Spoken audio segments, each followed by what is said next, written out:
Istighfar is an incredibly simple act of worship where you're simply just seeking the forgiveness of Allah subhanahu wa ta'ala.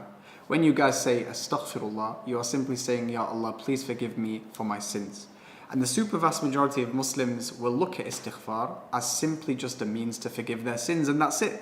But the reality is, Istighfar is such a simple act of worship. But by Allah, it is a life hack. It is a miracle that has so many fruits that sprout from it that when you guys know about these fruits, inshallah, you will not leave a day until your very last breath except that you seek Istighfar within it as much as possible.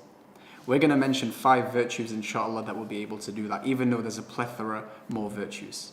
The very first virtue of Istighfar that we're going to mention is that it turns your bad deeds into good deeds. Allah subhanahu wa ta'ala, He says in the Quran, إِلَّا مَنْ تَابَ وَآمَنَ وَعَمِلَ عَمَلًا صَالِحًا فَأُولَٰئِكَ يُبَدِّلُ اللَّهُ سَيِّئَاتِهِمْ حَسَنَاتٍ.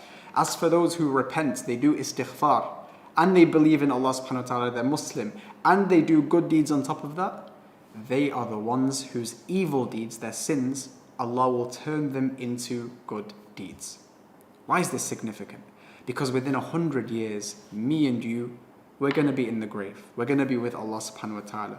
And when Allah raises us on the day of resurrection, the day of regret, we're going to wish we have the least amount of sins and maximal amount of good deeds so that Allah rewards us for the good and He does not punish us for the bad.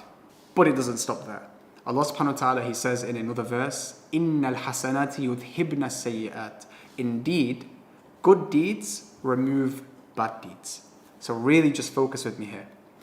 In the first verse, we mentioned that if you do istighfar and you're a Muslim and you do good deeds, Allah turns your bad deeds into good deeds.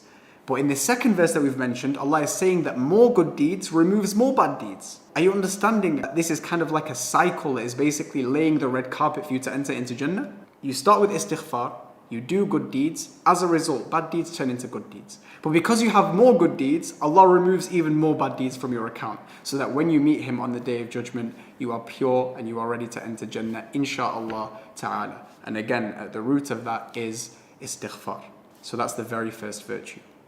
The second virtue we're going to mention is that istighfar quite literally makes you rich.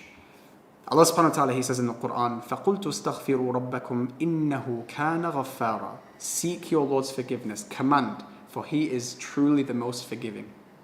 يُرْسِلِ السَّمَاءَ عَلَيْكُمْ مِدْرَارًا. He will shower you with abundant rain. In other words, if you guys are going through a drought, istighfar will quite literally change the weather. It will bring the rain down.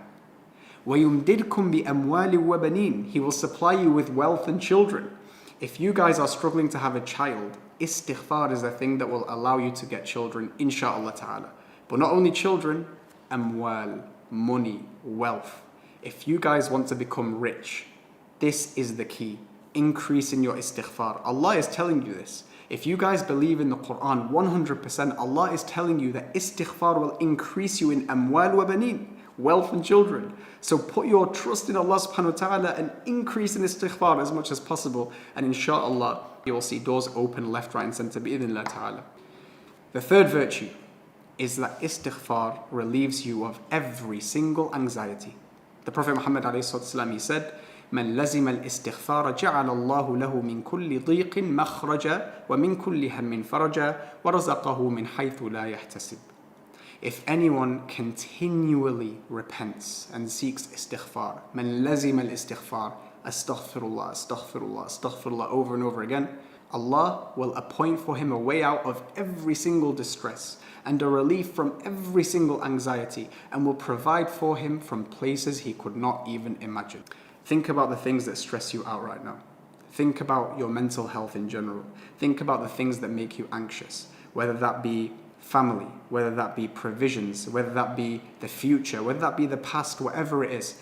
Istighfar is the fire extinguisher that extinguishes that anxiety and allows you to find peace and tranquility and calm in your life. Subhanallah. The fourth virtue is that istighfar literally makes you stronger. In a verse in the Quran, Allah subhanahu wa ta'ala, He says, وَيَا قَوْمِ اسْتَغْفِرُوا رَبَّكُمْ ثُمَّ تُوبُوا إِلَيْهِ يُرْسِلِ السَّمَاءَ عَلَيْكُمْ مِدْرَارًا وَيَزِدْكُمْ قُوَّةً إِلَى قُوَّتِكُمْ. Seek your Lord's forgiveness. Turn to Him in repentance. Say astaghfirullah, astaghfirullah, astaghfirullah. For He will shower you with abundant rain, as we've mentioned in the previous set of verses, and add strength to your strength. وَيَزِدْكُمْ قُوَّةً إِلَىٰ قُوَّتِكُمْ. Quwwah, strength, has been left general here by Allah subhanahu wa ta'ala. Meaning any strength that you can think of, whether it's emotional, physical, mental, financial, anything, your iman, your heart, spiritual, whatever it is, that strength will increase through istighfar. So for example, if you guys have been struck with an illness, istighfar will inshallah get rid of that illness. If you guys are in the gym trying to get bigger muscles, istighfar will be at the root of that. If you guys want to have a sharper mind, sharper memory, strong mental health, istighfar is at the root of that. If you have weak iman, a weak spiritual muscle if you like, istighfar will give you strength from that perspective. And so, subhanallah, isn't it a no-brainer so far with this fourth virtue to do istighfar as much as possible over and over again? And so that's virtue number 4.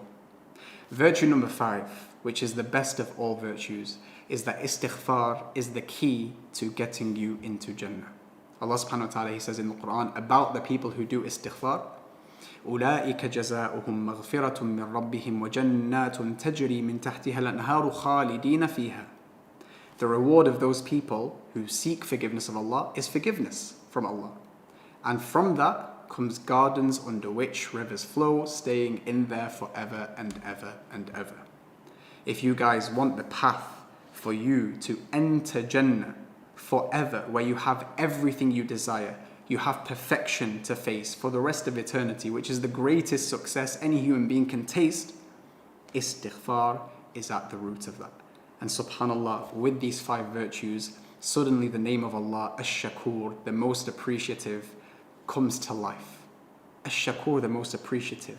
That just by us doing a very simple act of worship, a simple movement of the tongue, Allah subhanahu wa ta'ala gives us all of this. Money, children, changes the weather, strength, reduces our anxieties, and Jannah for eternity, turns our bad deeds into good deeds. Subhanallah. This is Allah. Whenever you do business with Allah subhanahu wa ta'ala, Allah comes back to you a millionfold. Subhanallah al-Azim. Tayyib. To end, I want to share with you a story, very famous story, you might have heard it before, but there's no harm in mentioning it once again. And this story will really kind of just put this topic to bed.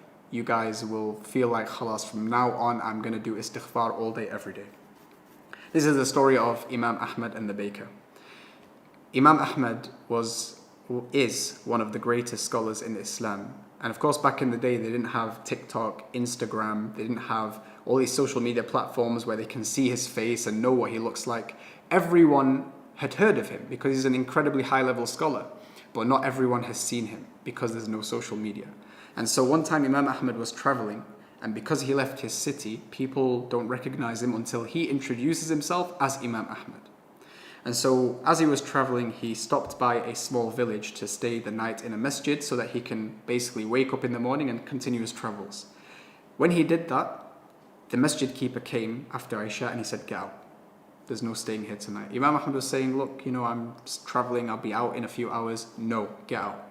So he kicked him out of the masjid, locked the masjid, and then he saw Imam Ahmad at the footstep of the masjid. He said, "No, I said get out." So he basically dragged him essentially into the middle of the road, in the middle of the night with nowhere to go. But opposite the masjid was a baker who was still open, kneading his dough, preparing his bread for the next day. And he saw this. And he looked at the man and he noticed there were signs of piety. So he said, "You can come into my bakery, you can sleep as I'm preparing my bread for the next day, and you can leave in the morning, no problem."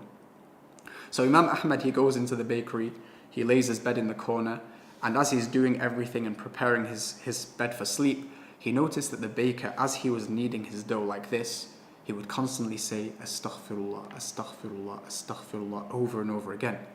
And Imam Ahmad, being this giant of a scholar, knowing that anyone who does istighfar like this for a very long time, they must have seen something in their life, he said to the man, "How long have you been doing this for?" And he said, "I've been doing this for many, many years. Every night I prepare my bread, I say astaghfirullah, astaghfirullah, astaghfirullah." And so Imam Ahmad said, "Have you noticed anything as a result of this?" And the man thought and he said, "I've noticed that Allah subhanahu wa ta'ala answers all my du'as. Whenever I raise my hands to the sky and I ask Allah for anything, He gives me that thing. But there is one du'a that Allah subhanahu wa ta'ala has not yet answered. And Imam Ahmad said, can you please tell me what the du'a is? And the man said, that du'a was to see Imam Ahmad. Allahu Akbar. Subhanallah. Through istighfar, Allah subhanahu wa ta'ala dragged the great Imam Ahmad into the middle of the street, into the man's bakery, just to answer the dua of that man. That man was not a pious scholar. That man was not a super high level, super knowledgeable man. He was just a baker. But istighfar elevated him and honored him to the point where Allah answered all his du'as and even dragged a high level scholar into his bakery just to answer his dua. So how about me and you when we want anything in life? When Allah has told us about this virtuous act of worship, doing istighfar over and over again, leading to all these things. It's a no-brainer. So I leave you with a very simple action point, okay? And please implement it. Do istighfar 1,000 times every single day minimum. Add on to it more where possible, but minimum 1,000 times every single day. 1,000 times is simply just 10 minutes of istighfar. That's all it takes. But I want you to go above and beyond, because 10 minutes is nothing in 24 hours. So try and do as much istighfar every single day. And after 6 months, I want you to get a pen and paper out and to write down what you've noticed in your life. Can you commit to that? If you do, let us know in the comments 6 months later how things got on. Assalamu alaikum wa rahmatullah.